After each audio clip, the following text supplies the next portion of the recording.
आज किसी ने मुझे कहा कि बहुत इंटेलेक्चुअल्स जो अगरतला में रहते हैं, जो विद्वान लोग हैं, जो अ, बड़े घर में रहते हैं, बड़े इंटेलेक्चुअल्स अपने आप को बोलते हैं, अपने आप को विद्वान बोलते हैं, अगरतला में रहते हैं।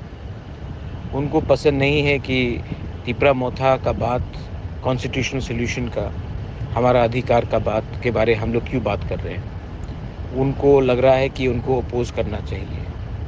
मैं अपने तिपरासा लोगों को एक ही बात बोलना चाहता हूँ, यही रकम के लोग जो इंटेलेक्चुअल्स थे, जो विद्वान थे, जो लॉयर्स थे, जो अगरतला में रहते थे, 1980s में जब हमें टीटीएडीसी मिला था, तो यही लोगों ने कहा था कि त्रिपुरा के जनजातियों को एडीसी नहीं मिलना चाहिए। ये लोग हमेशा, इनको थोड़ा-सा प्रॉब्लम रहेगा जब तक हम अपने लोगों के बारे, कुछ अधिकार के बारे डिमांड करें। जिस दिन हमने अपने बारे डिमांड किया, ज़्यादा पैसा दे दो या पोस्ट दे दो, तब इनको कोई प्रॉब्लम नहीं है।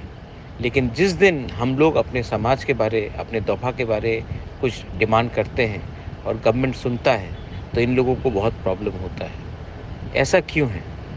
क्योंकि ये लोग चाहते नहीं हैं कि हमारा नेक्स्ट जनरेशन आगे बढ़े। ये लोग नहीं चाहते कि हमारा नेक्स्ट जनरेशन किसी के साथ कॉम्पिटिशन करे।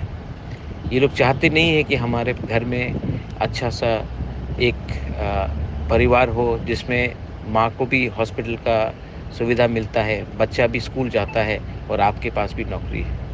ये लोग चाहते नहीं हैं कि हमारा जो ज़मीन है, उसमें हमारा अधिकार, जो पट्टा है, जो हमारा ज़मीन हमारा हानि-पुसा का है, वो हमारे नाम में हो। ये लोग नहीं चाहते हैं कि हम लोग आगे बढ़ें। तो यही लोग हैं जिनका कुछ प्रॉब्लम रहता है, क्योंकि ये लोग नहीं चाहते कि आने वाले दिन में हम लोग आगे बढ़ें। लेकिन आप लोग चिंता मत करो, तिपरा मोथा गवर्नमेंट में बैठेगा नहीं, तिपरा मोथा गवर्नमेंट में कैबिनेट पोस्ट नहीं लेगा, और तिपरा मोथा जब तक हम लोगों को अपना अधिकार नहीं मिलता है, हम लोग कोई पोस्ट में नहीं बैठेंगे। जो गलती आईपीएफटी ने किया, वो गलती हम लोग नहीं करेंगे। हम लोग प्रेशर रखेंगे और अपने तोहफ़ा को, अपने लोगों को अधिकार दे के ही जाएँगे। बेलाइनो हम बाय।